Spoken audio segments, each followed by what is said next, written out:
And so we're live, we're recording. Okay, Sandra, thank you so much for taking the time of being with us on this podcast.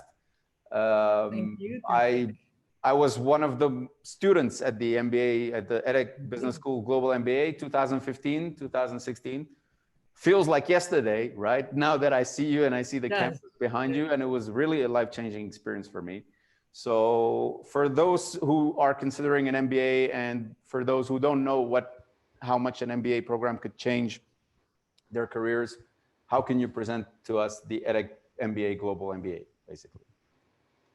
Yeah, thanks. Well, so I guess you said it best, right, Tufik? So really a life-changing experience, and that's kind of how we look at it. And you know, I think in some ways any MBA will be a life-changing experience. It's like you know, it's a moment in your life when you've gotten some professional experience, you've done well in your career, you're succeeding, but then you realize that you're missing some knowledge or missing some exposure or missing some network or something that could boost you up to the next level. Or maybe you're thinking, wow, I've come all as far as I can go here. How can I move into something else? Yeah. Maybe how can I open my own company? That was your case, right? Yep. Or how can I change companies, because you were running your own company and then you came to do an MBA, then you pivoted into something else. So it's always, I get the feeling that an MBA, we say a life-changing experience, because a lot of people come to us with a kind of a change plan in mind. And I think that's probably the first thing I would say about an MBA. Then why do people choose EDHEC? So that's a vast question. But, there's a lot of MBAs in the world. Some people, if you count all the MBAs, accredited and non-accredited, something like 5,000 MBAs around the world. So it's a huge choice. There's probably about 1,800 MBAs that are ranked and accredited. So it is still a really tough choice. So the first thing I'd say is, a school like EDHEC is among the world's top MBAs. We're consistently ranked among the top 1% of triple accredited and ranked MBAs in all the major rankings, The Economist, the Financial Times, QS.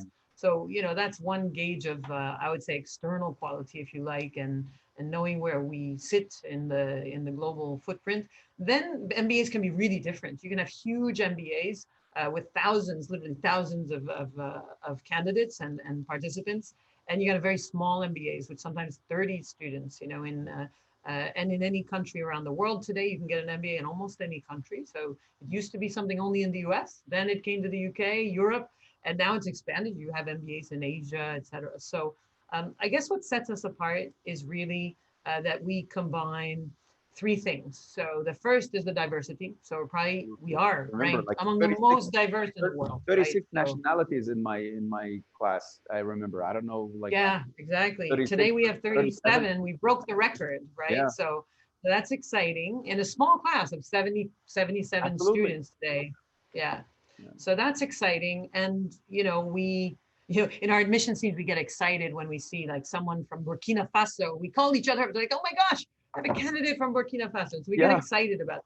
Yeah. We love cultural diversity, but also like diversity in terms of age, in terms of backgrounds, anything.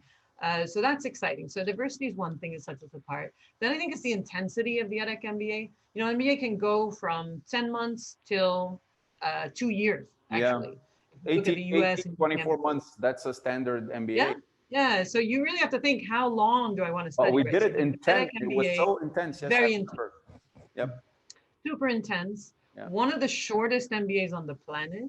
Yep. And that means we're really adapted to people like who have experience, like you had when you joined the MBA, right? So, because nobody wants to take 2 years out of their career. There's an opportunity cost to that, right? So being intense, being short, we're very intense. So when you come into the MBA at EDHEC, you hit the ground running. And you barely notice it, and it's over. But that's a good thing in a way, because you can get back to the job market without even 1 year out, and that's a good thing for your finances, and also a good thing in terms of your career, not having too big a break. Yeah, and the connection, because most of what I hear around me is like, how did you consider it an MBA, and is it worth it or not worth it? And it's definitely not worth it if you're gonna put a pause for 2 years on your life, because you get a long time. I think it's okay when you're we're 25, but when you're 32, it's Yes, different, if you're Yeah. 22 and or 25 or 27 considering an MBA, okay, great. At 29 you got an MBA, fine, great.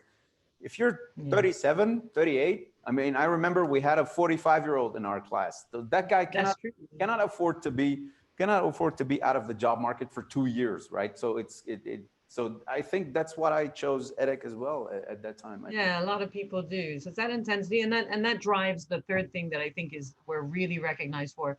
That's return on investment. So that all goes into it, right? Yeah. A shorter program, less time out of the job market, lower opportunity costs, and then the ability for us to be able to help people boost their career. So increase salary from the time you were before entering the MBA Absolutely. and then leaving the MBA and having a decent payback period. So we have one of the shortest payback periods of the world right now in terms of MBAs, somewhere around 2.5 years. Yeah. And the average worldwide is about 3.5 years. So it's an I can intense tell you for ride, sure, the right? MBA is already paid for. I mean, it didn't take me 2 years to pay back the MBA, so that's a good thing. Yeah, so it all goes into the duration, but it goes into the salary boost that you get, but it also goes into the fact that we have very generous scholarships. So we feel like an MBA should be an accessible thing. That's a more sort of French attitude to education. Yeah. That education should be accessible to more people, and that gives us our diversity as well, because somebody from any market anywhere in the world should be able to afford an MBA education, and that's something we really strongly believed in here in EDHEC. And so we keep our tuition quite low by global standards, but also we're really generous with our scholarships. So that's been great in terms of keeping our diversity. So that's really what sort of sets us apart. And then I guess once you're in the MBA, it's also about that exciting, engaging environment, right? Where you're just mixed into this incredible global network, people with experience.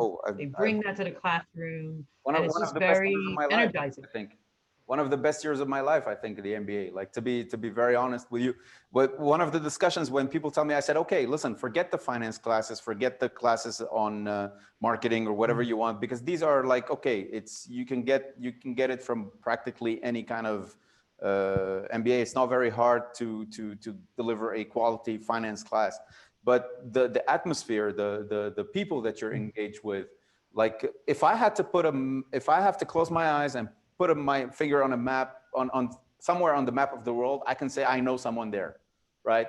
Like who? That's true. Yeah. Right? Yeah. You see what I mean? Like Yeah. it's like I can randomly pick a country, right, out of a list, and I'm okay. I can call somebody there, right? And I can call somebody with whom I have a meaningful relationship, right? It's like it's been a good year, and so that's the thing. And when I speak to people about the MBA, because obviously people ask, like, does it worth it? Is it not worth it? And I say, listen, have a plan for what you want to do. If you think like you're gonna go and see what happens, you don't have time to do that, right? So you don't go into an MBA and see I'll see what happens afterwards. No, what is it that you want to do? Like, do you want to quit your job and transfer careers? Do you want to open your company? I compare it like to a library. Like if you go into a library, if you don't know what you're gonna read, yeah, very true. Yeah, you can't really profit from that, right? But if you go with a purpose, the purpose might change, the plans might change, absolutely. right? And it does, But go with a purpose, right? Go with a purpose, because you'll be able to search what you're looking for. Sandra, I think that's amazing advice. Yeah, absolutely. Absolutely. I wanted to ask you, how are you guys coping with COVID? Because now you're running a virtual event. Thank you for taking the time to come with us. Yeah. Right on this. So that's one way we're dealing with it, right? So major disruption, right, Absolutely. across all of education. And yet at the same time, what's been incredible is very quickly we were able to pivot from being face-to-face to being 100% online. And that was, all schools had to do that. Some parts of the world, schools just postpone studies for students, but because, we're in this model that it's an intense MBA and we want you to get back out into the job market. So we thought, okay, first things first, we must ensure continuity and make sure that people who entered in are ready to graduate at the same time as if they had, had live courses. So that was our basic principle. And since then, we've really, we've actually gone back and forth between face-to-face courses in September.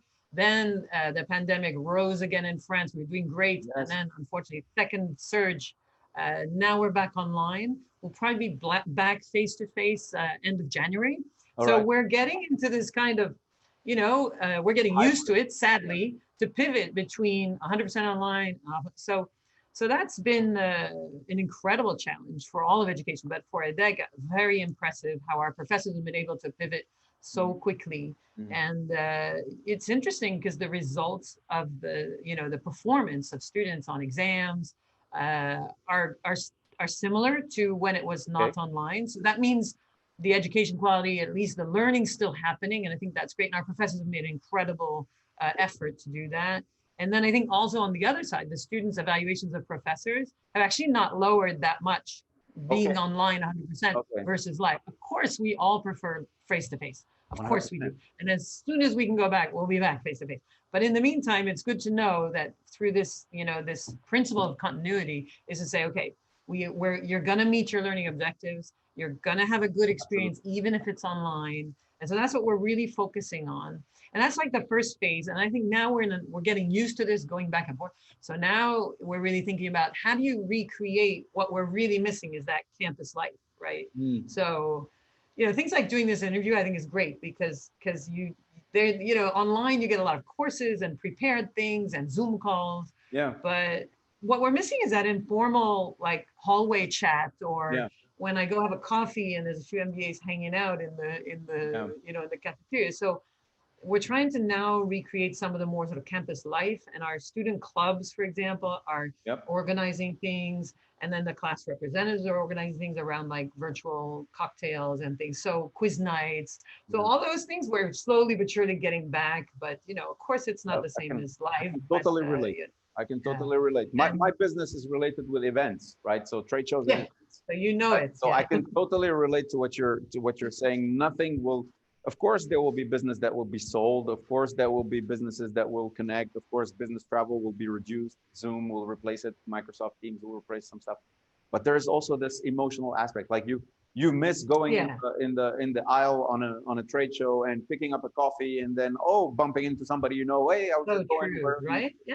Like those. It's that energy, isn't it? Yeah, it's that energy of that. Especially you talked about how energizing it is to be around all these different nationalities. And everybody misses that. And though people, here, it's a residential program, right? So they're living in Nice, they live near each other. So that's been really great for the MBAs. They get together in small groups. And then on campus, the other thing is just, we had to cut our enrollment by like 25 to 30% to make sure that we had enough space in the classroom so that people could sit a meter apart. People are wearing masks. Professors are wearing masks. That was really tough for them. Increase security and control on the mask and stuff. I can totally imagine. Yeah, we have heat cameras at the entrance. We have hand sanitizer everywhere. Lots of reminders, and by and large, we've had really good results in terms of not really tiny numbers of cases among our students. None actually attributed back to campus in any case. And touch wood, but thank goodness we've really been lucky from a health point of view, and everybody seems safe and healthy. No, I think the EDHEC, from what I followed, you guys are doing pretty good, because I also networked with some of the previous students, right?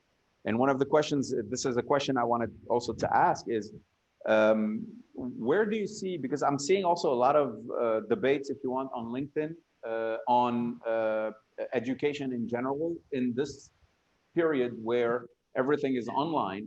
And so what would you say to a company that would think that an MBA online might not be as valuable as an MBA in-house, or like those kind of, because those debates are going to be up there for the next 2-3 years of like, this is a generation here, we're going to have a generation, even master's degree. I'm not even talking like only executive education, but even degree, bachelor's degree, those kids are having their degrees like online, right?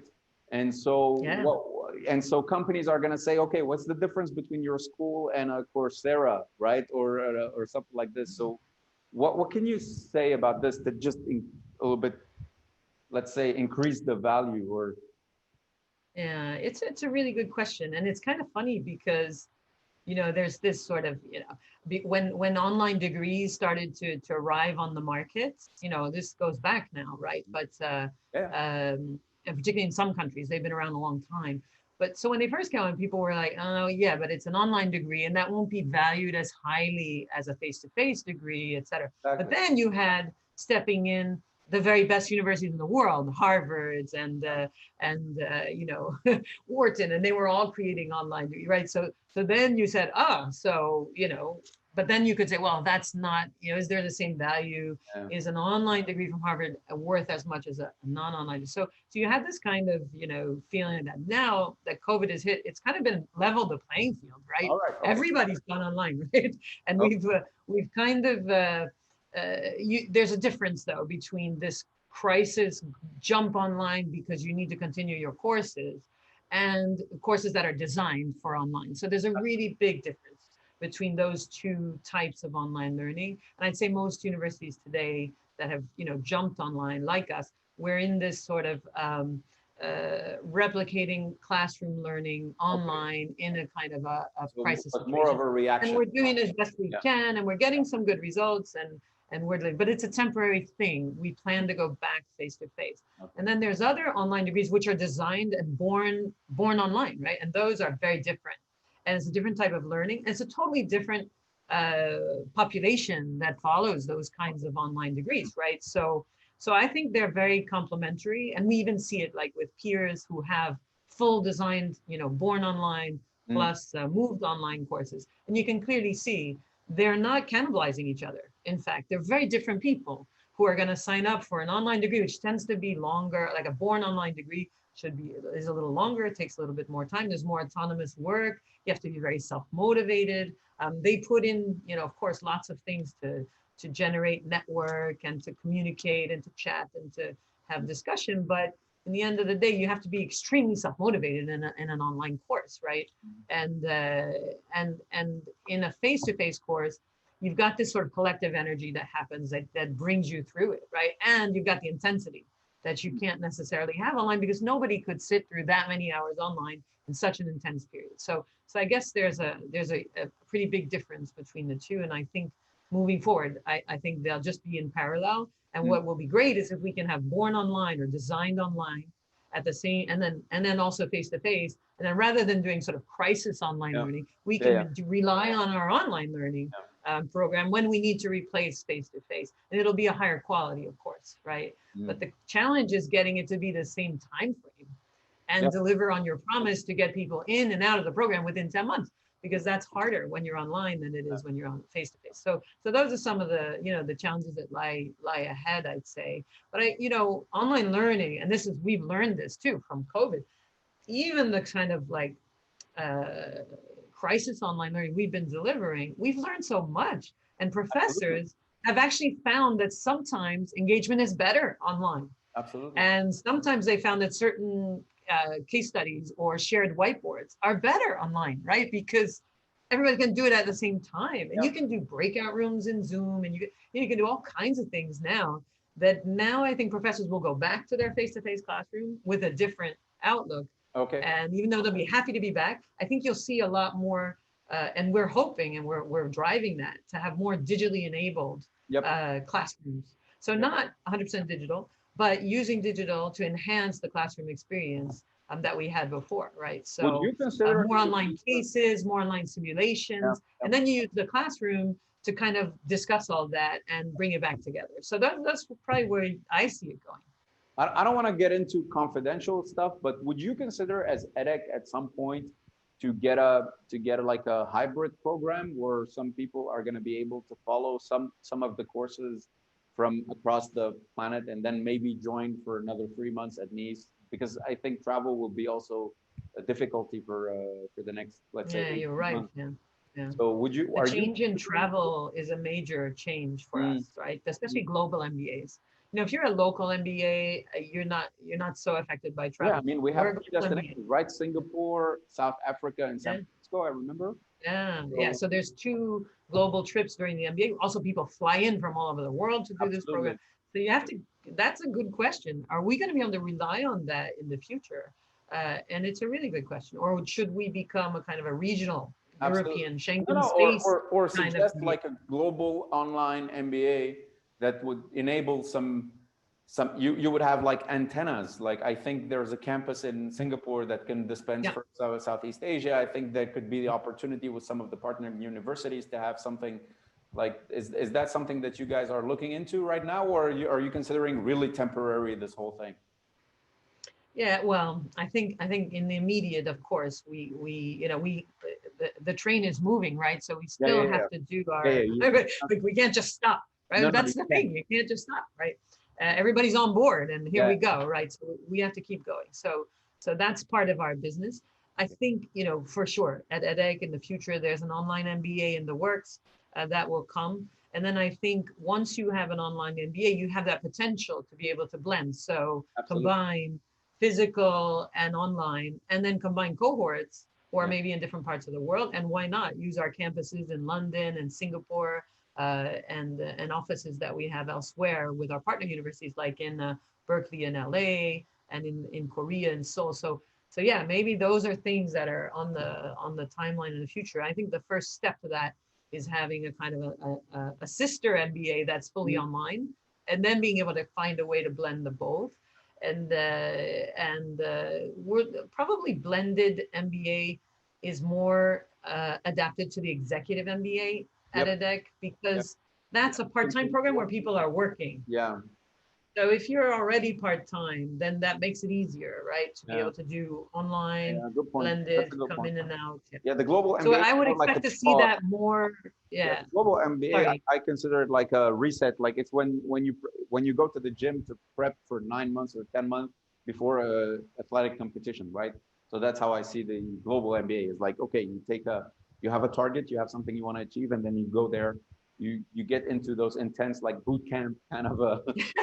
It's like the boot camp for your future life and business, right? Yeah, absolutely. Like it's like you go into that boot camp, and then everything outside of it begins to be like not really important, and then everything inside is the top priority, right? Yeah, it's like a deep dive. It's a deep dive. It's a focus. Absolutely. Right? I mean, really, for real, the MBA changed my life. So that's not something I'm. By the way, let's get into a couple more questions. I don't want to take a lot of your time.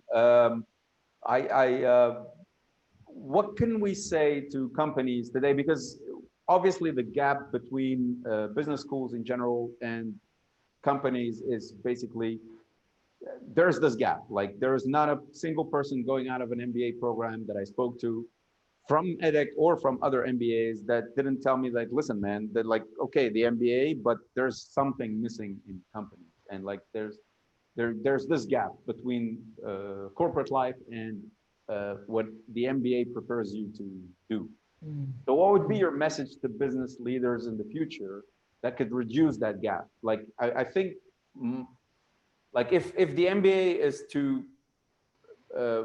train people to become better executives, then might as well companies submit their request. Like I would like to know what Microsoft wants EDHEC to teach, right? That would make sense. But Microsoft doesn't want to tell you what you need to teach, like it's, so it's kind of a. Yeah, well, it means we have to ask them. And that's quite exciting. So very recently, just this year, we've been running, we ran a kind of design thinking workshop called Reinvent Your MBA.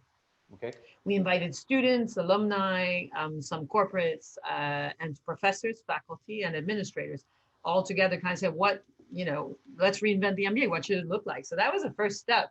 But then we went even further. We did a full stakeholder analysis, and we actually surveyed and talked to corporate executives. We also, like in many schools, but particularly at EDHEC, we have a full corporate board. So they advise us as to what does industry want, right? And we try to get a good spread of industry. So we might have Amazon on there, some financial management, might have different, consumer goods, et cetera, different sectors.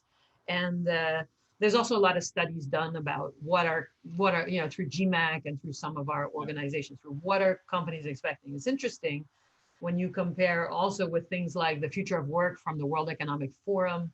And you look at, so we do we do literature reviews, we do board reviews, we do stakeholder analysis and design things. So we're always at EDHEC anyway, looking at what does industry want. It's really interesting the shift that you see. Like 5 years ago, absolutely, or 10 years ago, you would see finance. You look all the hard skills, right?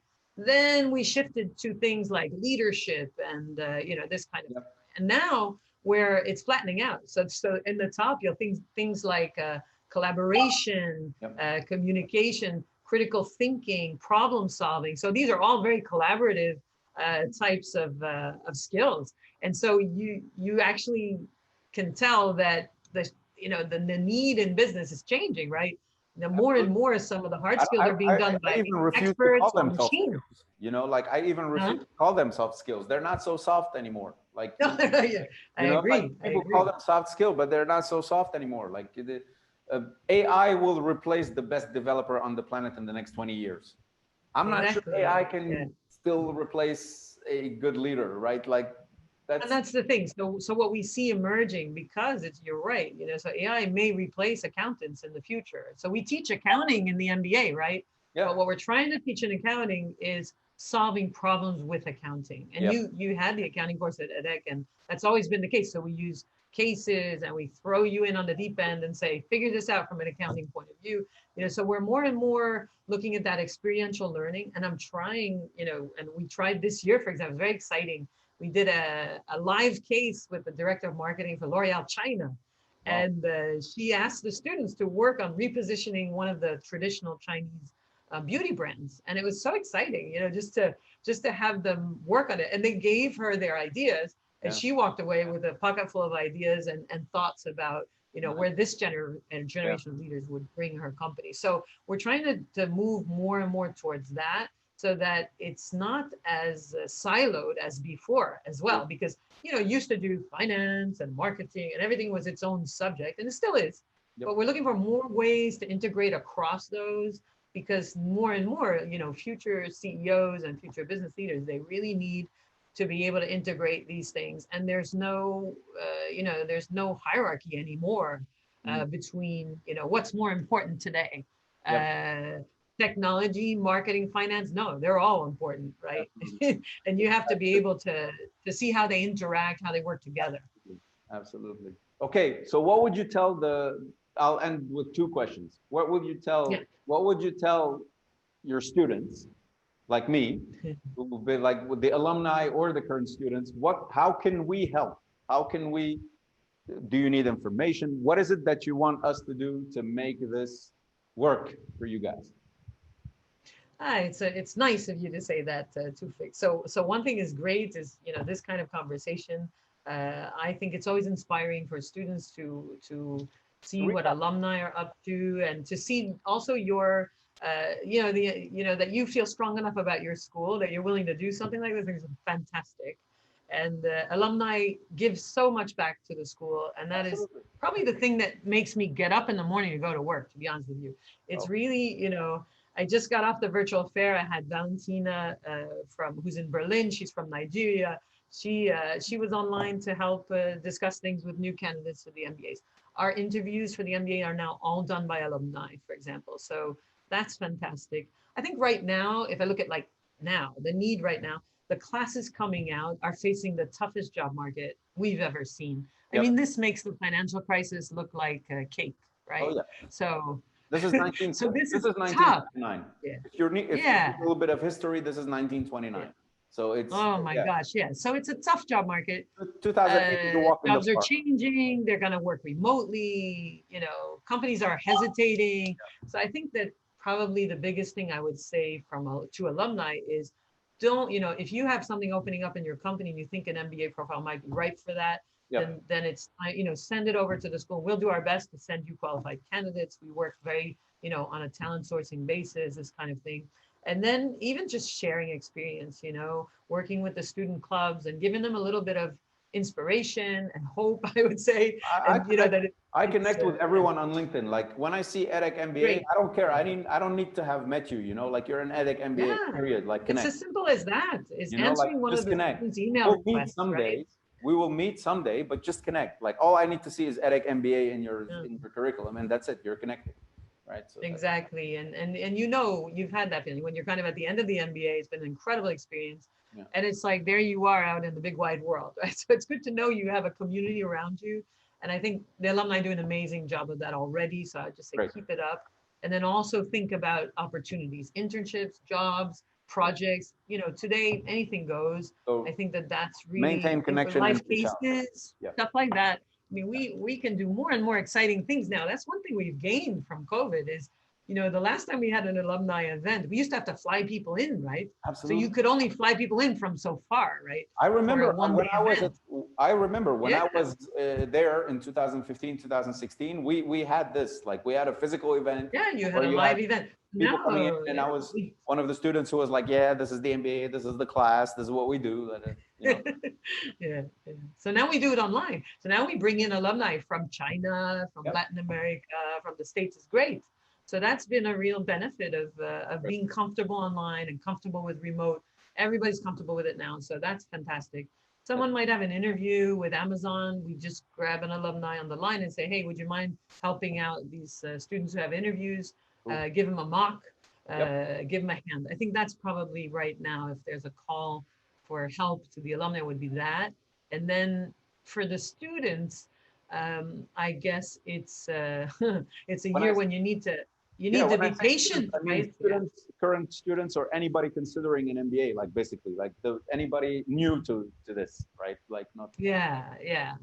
Um, and there I'd say, yeah, I'd say think long term, Yeah. be patient in a way. You know, some of the changes that people are trying to make by doing an MBA are huge, you know, triple jumps and changing, you know, everything, location, position, function, sector, everything. So just think about everything you do in terms of steps. You climb the mountain by taking a first step. And sometimes people think an MBA is a magic wand and you're going to jump to the top No, of no, the no. mountain. So the reality is, and you know it, is that you have to go through the steps. That's where you learn. That's where you grow. That's Absolutely. rich.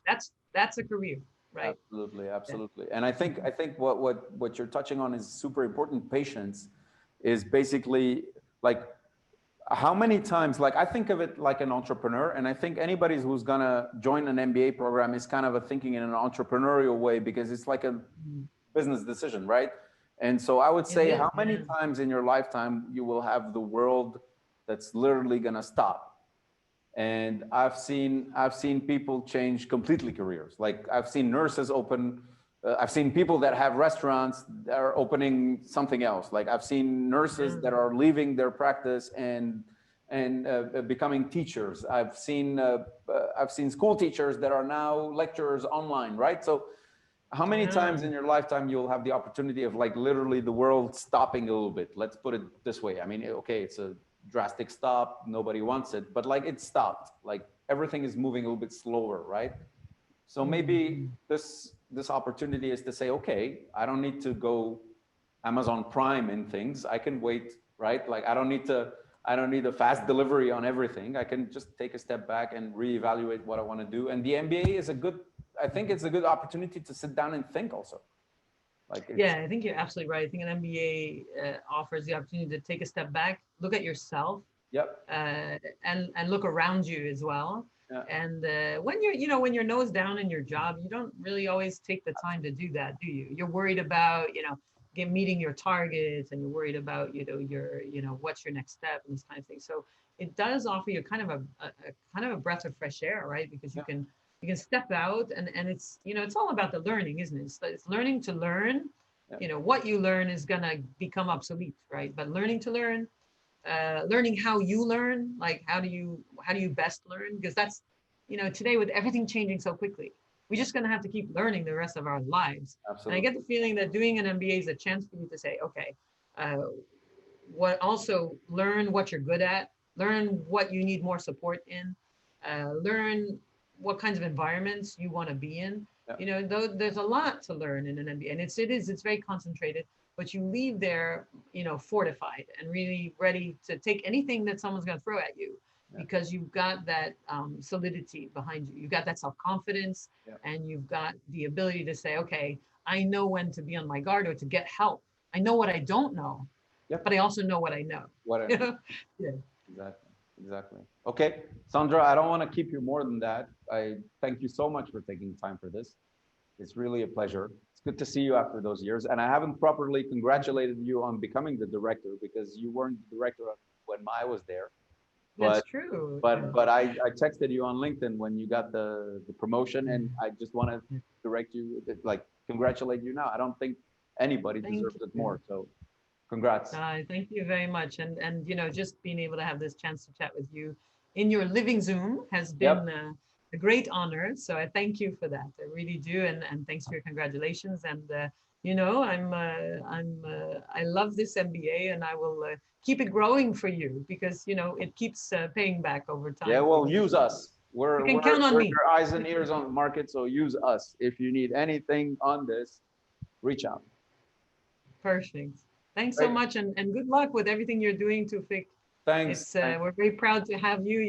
You've always been our entrepreneurial MBA, so I'm glad to see that. I can't sit still. Like, that's my mother even tells me this. Is like, you can't sit still. Like you have to be doing something. So I figured when everything stopped, I figured I cannot meet people, so why not reach out to them through their living Zooms and not their living That's room, fantastic idea. And that's been the adventure. So we'll see. Good. All the best to you with that. Thanks, Sandra. Thanks. Thank you for watching this video. I hope it brought you some value. If you would like to engage, please leave a comment in the comment section. You can also click the subscribe button and activate notification to receive the updates on this channel.